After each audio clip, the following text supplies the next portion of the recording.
60세부터 매월 300만원씩 평생 받을 수 있는 방법을 무료로 교육해 드립니다. 시세보다 절반 이하로 토지를 매입해서 농지연금으로 받는 방법인데요. 친절하게 도와드릴 수 있습니다.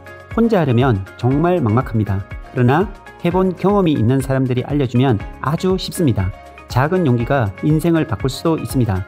매월 평생토록 지급받는 농지연금에 도전해보세요. 무료 교육입니다. 이런 땅 같으면 농사를 지면서도 수익을 가져갈 수 있고, 이 땅 같은 경우에는 4차선으로 확장이 되게 되면 이런 데서는 충분히 이상의 연금을 받을 수 있는 땅이 되는 겁니다. 그러니까 토지 투자에 대한 관심을 가지고 있는 분들 같으면 다양한 형태로 내가 땅을 갖고 가면서 현장에서 들려주는 땅 이야기. 안녕하세요, 오픈마인드입니다. 제가 오늘 찾은 현장은 경기도 안성시 미양면에 있는 이렇게 2차선에 직접적으로 접경되어 있는 이 땅에 대한 이야기를 좀 하려고 나왔습니다. 여기 보시다시피 이렇게 배추 농사가 잘 지어졌죠. 2차선 변에 이렇게 잘 붙어 있는 토지입니다. 이곳의 지목을 보면 대지고요. 그리고 용도 지역을 보면 주거 지역입니다. 미양면 사무소 바로 앞에 있는 주거 지역. 그러니까 주거 지역에 농사를 지을 수 있나요? 라고 하는 사람들이 있어요. 상업 지역에도 농사를 지을 수가 있거든요. 주거 지역 전이에요. 주거 지역 전과 주거 지역 대지가 좀 섞여 있는데 이곳에 배추 농사를 이렇게 잘 지었습니다.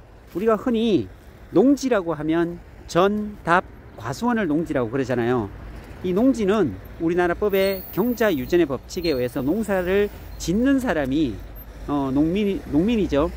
농민이 땅을 소유를 할 수 있다라고 되어 있잖아요. 농민이라고 하면은 우리가 1년에 120만원 이상 수입을 농사로 가져가야 되고 3개월 이상 농사를 지어야 되는 몇 가지 조건들이 좀 있습니다. 그 사람들을 농민이라 하는데, 그럼 처음부터 농민이 아닌 사람이 농지를 어떻게 하면 소유를 할 수 있을까요? 바로 땅을 삽니다. 땅을 계약을 하죠. 그리고 농지증을 발급을 받아야 돼요. 이 농지증 발급이라는 것은 자격증이 아니라 내가 농사를 짓겠다라는 농업 경영 계획서를 세우고서 제출하면 그게 타당성 있고 의지가 보이면 해당 지자체에서 농지증을 발급을 해줍니다. 그래서 내가 토지 계약을 하고 농지증이 발급이 되면 농지로서의 가치를 가지고 내가 땅을 계약할 수 있죠. 그리고서 농사를 짓게 되면 농민으로 인정이 될 수가 있습니다. 자, 이렇게 여기 같은 경우에는 주거지역의 전이라서 농사를 지을 수가 있습니다. 근데 주거지역의 특징이 뭐냐면은 일반적인 농지 같으면은 반드시 농사를 지어야 되는데 주거지역의 전은 굳이 농사를 짓지 않아도 됩니다. 그러니까 일반적인 법인이, 농업회사 법인이 농지를 계약을 할 수 있잖아요. 근데 일반적인 법인 같으면은 보통은 이런 농지를 못 삽니다. 그런데 일반 법인도 주거지역의 농지는 살 수가 있어요. 네, 주거지역의 농지를 살 수가 있는 특징이 있는데, 이 땅 같은 경우에는 주거지역의 농지 전도 있고요, 대지도 섞여 있는 그런 땅입니다. 자, 이런 땅을 그럼 어떻게 활용을 하면 좋을까요? 이렇게 미양면 사무소 바로 앞에 있고 2차선 대로변에 있잖아요. 도로변에 이렇게 있는데, 이런 땅 같으면 농사를 지면서도 수익을 가져갈 수 있고, 이런 땅은 노후에 그냥 농지연금을 신청해서 받아갈 수도 있어요. 그러니까 이런 땅 같은 경우에는 값이 꽤 나가고 공시지가도 굉장히 높고 하기 때문에 이런 데서는 충분히 300만원 이상의 연금을 받을 수 있는 땅이 되는 겁니다. 그러니까 농사를 지어서 수입을 가져가기도 하고, 내가 농지연금을 신청해서 연금으로도 받을 수가 있고, 그리고 시간이 지나면 땅값도 오르고 하는 게 바로 이렇게 주거지역 인근에 있는 이런 땅들이에요. 그러니까 이런 땅들은 활용 가치가 굉장히 높겠죠. 경우에 따라서는 이렇게 차량에 보시다시피 유동성이 있기 때문에 차들이 여기서 많이 지나다녀요. 왜? 천안, 성안을 거쳐서 안성으로 가는 길목이 바로 이 도로거든요.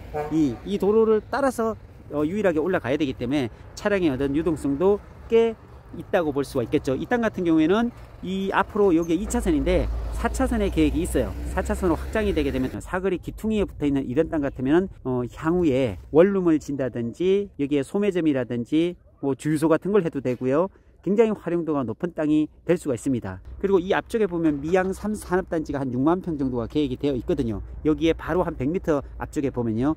그러다 보니까 이런 곳이 내가 60세 이상이 되고, 그리고 농사 경력 5년이 되고 한다면 농지연금 신청하면 그냥 매월 못 받던 연금 수입을 따로 받을 수 있고, 그리고 농사 지어가지고 수입을 가져갈 수도 있고, 임대를 해가지고 임대 수익을 가져갈 수도 있고, 이런 다양한 수익에 대한 포지션을 가져갈 수 있는 그런 땅이 바로 이렇게 주거지역 인근의 땅이라고 말씀드리고 싶습니다. 그러니까 토지 투자에 대한 관심을 가지고 있는 분들 같으면 도심과 가까이 있으면서, 주택과 가까이 있으면서 내가 소유한 토지로부터 가깝게 있는 이런 땅들은 정말 활용도가 높아요.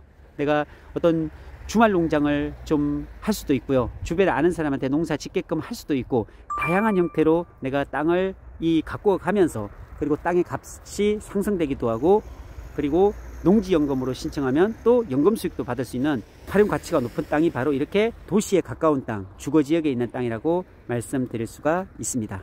오늘은 여기까지입니다.